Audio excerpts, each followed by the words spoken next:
Hey guys, what's up? It's AngelTheTwin here, and we have all new changes to Overwatch. Season 21 has started today, and with that brings an all new map pool and the long awaited hero pool, as well as a new experimental card. Before we start, can we hit that like button and subscribe to the channel if you haven't yet? All right, let's get going.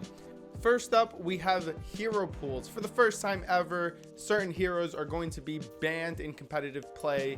And to start us off, for tank, we have Orisa. For the 2 DPS, we have Hanzo and MEI. And for the support, we have Baptiste. Now, I believe that these are chosen from a pool of heroes that are played often, but I could be wrong about that. I do believe that's how this is chosen, though.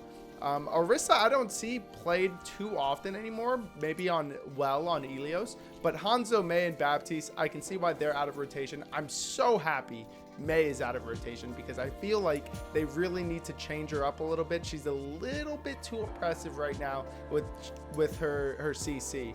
Overall, I think hero pools are going to be a great addition to the game. It's going to keep the game fresh. Every week or 2 weeks, you guys are going to have to think of a new comp to put together, and it should be a lot of fun. Like I said, it should mix stuff up, and I'm all for it. Of course, with a new season comes a new map pool, and for 2CP we have Hanamura, Volskaya, Horizon Lunar Colony being available for play. For Escort, we have Watchpoint Gibraltar, Dorado, and Junkertown. For Hybrid, we have Kings Row, my favorite map, Hollywood, and Blizzard World being added back.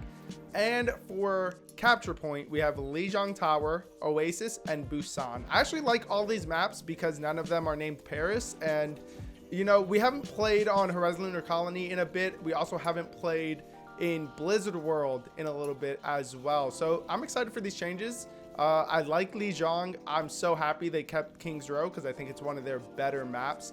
Overall, a nice set of maps this season. Let me know in the comments down below what you guys think of hero pools and map pools. I've heard a lot of people lately say that they're okay with them taking map pools away. So let me know what you think in the comments down below. Last but not least, we have experimental mode. So in this mode this time around, we are going to see the 2-2-2 role queue system. So back to normal, no more 1-3-2. And we're seeing a lot of heroes being changed up here. So for Ashe, to start us off, Bob is now immune to sleep, which is pretty cool because Ashe is a character that I think needs a lot of help.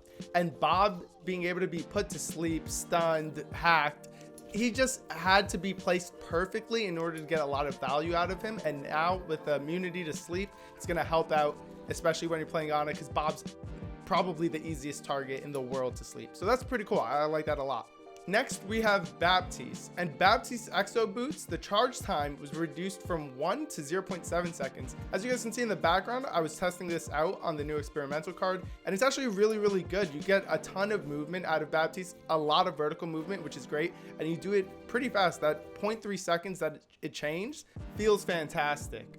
Now, Baptiste's regenerative burst, the cooldown was also lowered from 15 to 13 seconds. Again, a nice little buff to Baptiste, help out with his healing as he is a support, and they kind of nerfed it a little bit when they changed the way his healing grenades were. After that, we see some of the PTR changes coming to the experimental card. We have Diva's Booster's cooldown increased from 3 to 4 seconds. MEI had her Ice Wall cooldown increased from 10 to 13 seconds. Orisa's Fusion Drivers, her primary fire, damage was increased by 1 from 10 to 11. Sigma's Gravitic Flux, the ultimate, of course, was reduced by 10%, and the flight speed increased by 30%, so it gives him a little bit more movement, especially now that he can be stunned out of his ultimate. Soldier 76's Helix Rockets, the cooldown was reduced from 8 to 6 seconds. And finally, Sombra's Machine Pistol, her primary fire, of course, spread was decreased by 10%, so that should make Sombra a little bit more viable there on the experimental card. I actually like the way they did this experimental card more than the 1-3-2. The triple DPS was a lot of fun, but it really didn't feel great for Overwatch, especially if you weren't playing DPS. If you're playing tank, it kind of felt really, really bad, even with the changes that they made to tank. With this, we can actually test out some kind of cool stuff in terms with Baptiste, Sombra, and the others, where maybe they didn't want to put this on the PTR, maybe they did, but these changes might actually make it to the regular game. That's going to be it for all of the changes that came to Overwatch today. I am going to be streaming my placements tomorrow, Friday, the 6th of March. That's going to be at our normal time, 8 p.m. to 11 p.m. Eastern Standard. Guys, again, in the comments down below, let me know what you think of the changes. Do you like him? Are you excited for hero pools? Are you excited for the new maps that we're going to be able to play on? It's a lot. It's a lot for Season 21. Okay, that's it for me. Good luck on your placements, everyone, and I'll see you all next time. I'm Angel the Twin, and I'm out of here. Peace.